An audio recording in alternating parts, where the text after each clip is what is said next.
We are back at you again. I mean, we've been all across the United States, folks. We started in Ohio, then we went out to LA, went down to Valverde County, came back to Knoxville, right? Went back up to Ohio, went back down to Georgia, and now we are in the Lone Star State of Texas. As a matter of fact, Grand Prairie ISD. We've been talking about future focused schools for all children. I mean, we've talked about future focused schools using AI. We've gone to Clayton Bradley. We've talked about future focused schools for EL children. But now let's talk about future focused schools for gifted children. As we know that there's a lot of misconceptions around being gifted. And as we're looking at future focused schools, if there's someone that sometimes get left out, it's our gifted children. We've got Mrs. Moore. She is the executive director of advanced academic services for Grand Prairie ISD. Mrs. Moore, why don't you give a shout out before I go into that first question? Introduce yourself to the family. I'm very honored to be here, Dr. Peters. I appreciate this opportunity to be a voice for our gifted and talented students who often are revered in one arena when they are contributing openly in society and making changes. But educationally, there's always advocacy that's needed for voice for those students. I have been in the field of education for 30 years. Can you all believe that?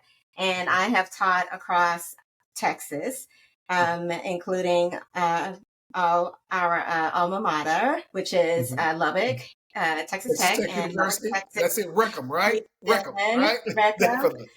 Houston, Irving ISD, Dallas, and I've landed here in Grand Prairie, where I've spent my leadership career ending in another few months. And so I'm privileged to be here. Thank you. Right. And one thing that you said, you're privileged to be here. We're privileged to have you, right? You talked about, like you've spent like the last, 30 years really working with gifted and talented children from, let's say, teaching all the way up to your executive director's position. I mean, one thing that people think, they're gifted. We don't have to worry about them, right? Just we'll put them in AP classes. They'll let us know if they, if they're not doing so great. But they're kind of like those in people's mind. Gifted children have the A-type personalities and they're smart in everything. Talk with us about the misconceptions of gifted students and how gifted students need just as much support as all students, and they fit in that all category. Oh, absolutely. What we know about gifted and talented is that divergent thinking, and that we all can acquire skills. We all can have different abilities and high abilities in many areas. But if you're a gifted learner, your thinking and your social and emotional needs do vary. I mean, you may have these intensities that require more service and support than outwardly known, because of those that high ability and that asynchrony. Because you can be you doing calculus, and we have students who are in calculus classes by 8th grade, but then they can't tie their shoes, or no, they can't tie their shoes, but they are not organized. Hopefully in calculus class they can tie that's another issue, right? That's another issue. Right. But we do have those asynchronies. They may seem immature, but they use these high vocabulary words, and so that executive functioning is missing or needs more time. And so that support service does look different, because that's a different type of child and a different type of student and learner. And so that is the difference. That's the misconception. And so just understanding the needs of a gifted learner. And I'd like to also add, because we have twice exceptional students. So we have students who have high abilities, but they have they may be in a SPED program receiving services. They may be bilingual, dual language learners. And so there's that trend, that's those differences of students who we have, that diverse community, even among gifted learners, that we must be aware of so that we can effectively serve them.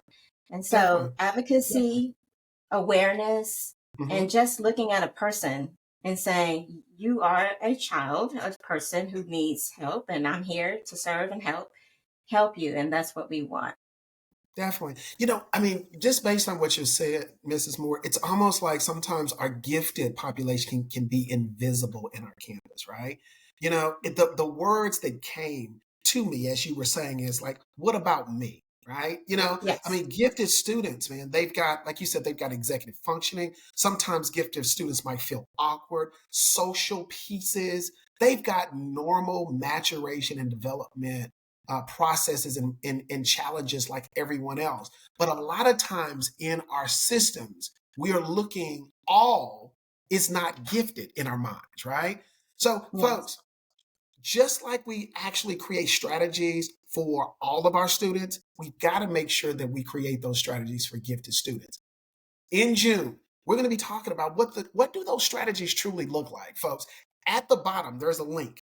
Come, you've got to be a part of the family. You're listening right now, you've got to be a part of the family. Come to the Future Focused Schools Conference in June in Washington, D.C., where we're going to be talking about all truly means all. Whether they're gifted, whether the students are EL, whether the students are special ed. We'll be in Oregon this afternoon talking to a director about special education and what that truly looks like. And what do special education children need, future focus needs in a special education environment. Come see us, be a part of the family. Click on that link, follow us. Mrs. Moore, thank you so much. And if you're in the Lone Star State, right, and you are coming through Dallas, Texas, you have got to stop in Grand Prairie ISD. They're doing some amazing work there. And hey, Mrs. Moore, thank you so much for your time, all right?